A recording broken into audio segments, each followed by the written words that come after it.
here in India. So that is the reason that the more people have their all the abilities, they can go to anywhere. So that is why also the border doesn't border the people. That is the thing that we as a human we have to go with all together in these countries. Thank you. So we all know that the technology is the AI, and technology is the we are living in that era. So let's talk about the technology. Dr. Nikhil, how can technology like GPS tracking, telemedicine, drone delivery, AI triage bridge the rural response time gap? What do you think? Yeah, I'll be quick on this because we have been discussing technology at many points throughout the day. So few things GIS associated, we have already discussed about that, to find the nearest, locate the nearest ambulance, even the live tracking of the ambulance to prevent any roadblocks. Second is drone associated delivery to difficult places, especially during disasters or landlocked places. I think will agree with me because Nepal, again, there are a lot of constraints, geographical challenges. One project. The drone is very cheap to make it. Yeah. So drone can be used now. Yeah. And one project, ICMR has a project, iDrone project, and another thing is medicine from the sky, which was started in Telangana. Again, delivery of equipments, supplies, medications, all those things will help in. Telemedicine is like Sir was mentioning about the Bandipur forest. There is very little facilities. What I can tell an example, there are a group of forest officials who work as elephant scarers. That's an area of huge human-animal conflict, like many other places. So we had a small project of giving assistance to them by telemedicine service. So we can, of course, give emergency advice through telemedicine. We can give an advice to the trained layman or an ASHA worker or a paramedic over there. AI associated, we can think of AI associated triaging, especially in mass casualty incidents like or disasters, and also AI assisted predictive analysis, like we can think of the previous experiences to allocate the resources. If we can predict the future, like a hotspot of an event or something. Dr. Majum, what do you think? What other technological tools, digital tools can help, like mobile app, tele-AM, WhatsApp? Yeah. In fact, in Nepal nowadays, everybody has a mobile and everything. People like seeing that the remote place is no more remote with this modern technology. And of course, we have, but it is very challenged and for the such a difficult place where some incident happened, but neither we can go by the road or by the helicopter. So where there is only the possibility to use the drone on that places and do the necessary thing. That is why we have to use this modern technology to reach such type of difficult challenge. And last time, we had avalanche as well as snow. A lot of even the international people doing the trekking to Mount Everest and Annapurna and other big Himalayas. There are lots of injuries, trauma, but also the death. So for that time also try to use this type of drone. But still the weather, that is the main challenge. Helicopter, it is not to reach, because last time one helicopter went to Everest base camp, it itself crashed. So that is why the drone Depends we on need. the weather also, because That is why the mostly drone is the need. weather dependent. Yeah. Thank you, Dr. Bhattacharya. What role can emergency communication system like 112 integration play in reducing rural EMS delays? Okay, that's a wonderful thing. 112 is an integrated number.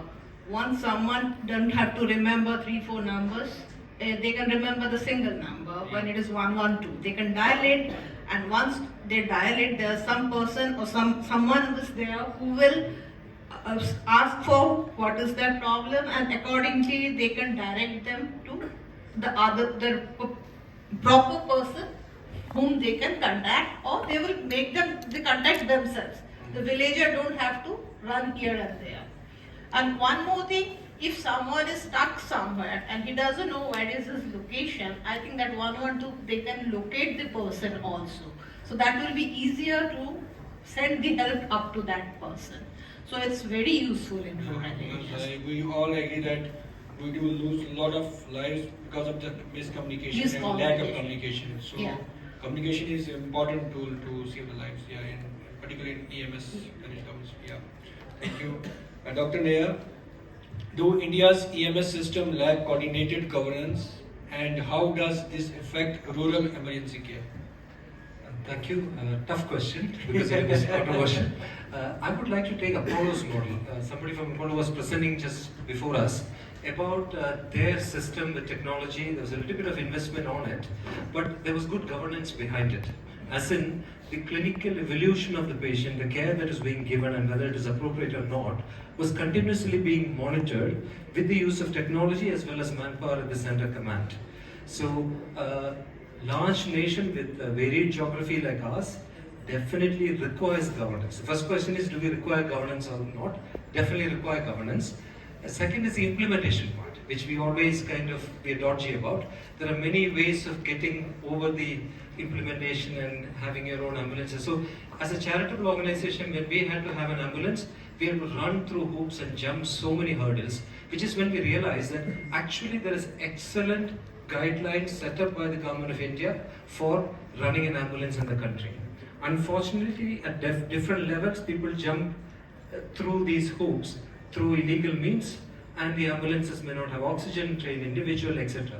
Then if you look at government itself, many of the drivers, the paramedics are not appropriately trained.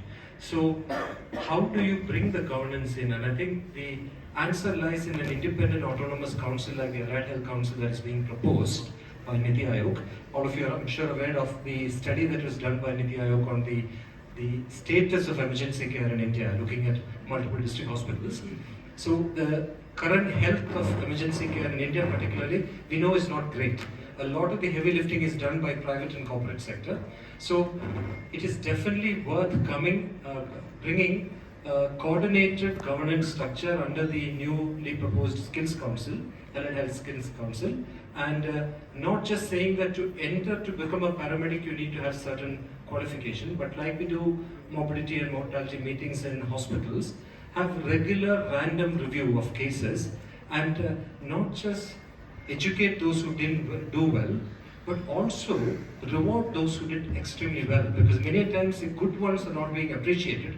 We got one sitting in the front table there, a physician who's been doing trauma care by the roadside, who's set up his own company trying to teach people how to put IO access, central venous access, etc. So there are many who are doing excellent work, but they don't get the pat they deserve on the back in doing the good work, and that is how you promote governance, not just use it as a tool to punish. That's why we say that if you don't know how to handle, don't mishandle. Yeah, absolutely. It's very common when it comes to trauma cases.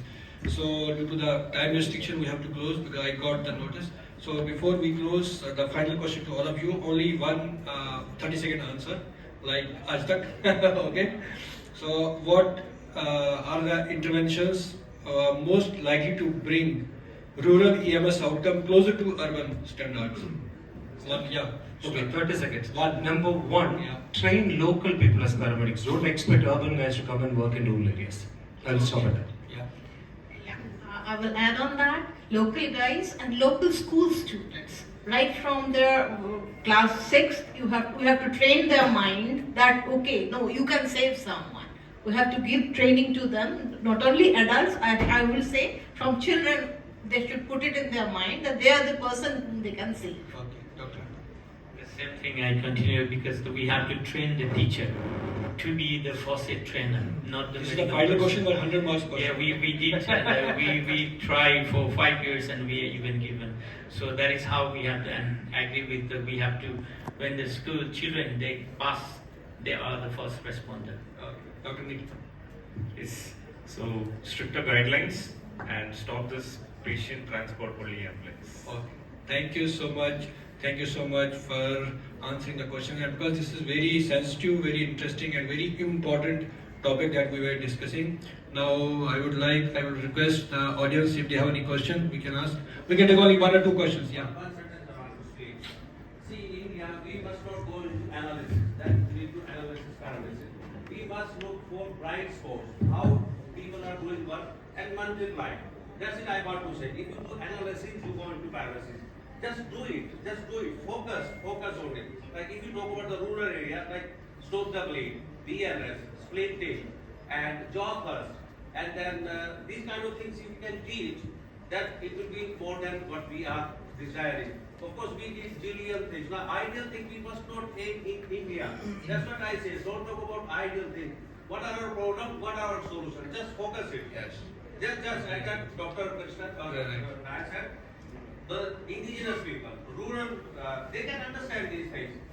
And of course, don't do further harm. They will never do further harm if they, little bit of training. Like 7 days of crash course. Just these life savings. Right. That's it. Actually, the meaning of he said that we should start with the basics. You mean we should start with the basics and then go ahead. Right. Any another question? Okay. And the moral of this topic and the outcome is only that we all know that the gap between the urban and the remote, it is a challenge. Particularly in the rural, EMS is a challenge, but it is an opportunity for all of us. We should take this opportunity and work hard on it and focus on it to develop EMS in the rural as well as in urban areas. Thank you so much. Thank you. Thank you so much, everyone, our moderator, our panelists, for such insightful panel discussion. Now, for the felicitation, I will request Dr. Harmeet to please felicitate Dr. Nikhil Paul. So, please, sir, come forward. Everyone, please put your hands together.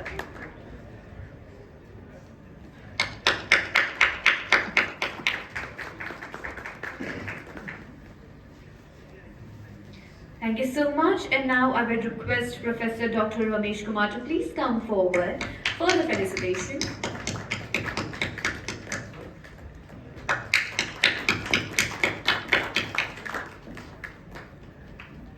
Now I will request Dr. Satrupa Bhattacharya to please come forward for the felicitation.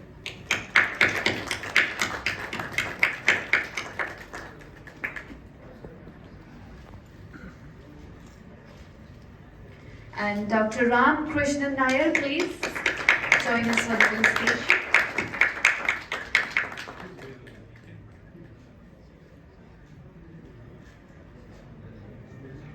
Thank you so much, and I would request Dr. Satrupa to please felicitate our moderator, Dr. Harmeet Singh.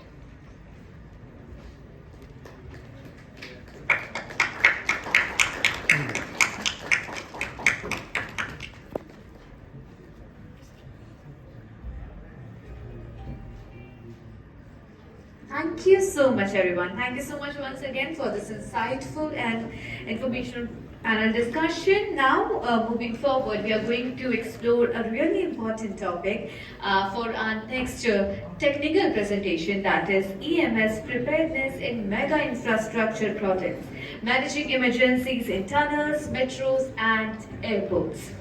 And this technical presentation will be led by Dr. Mallikarjun Harbat, Emergency Medicine Resident, Manipal Hospital. So please put your hands together as we welcome Dr. Mallikarjun.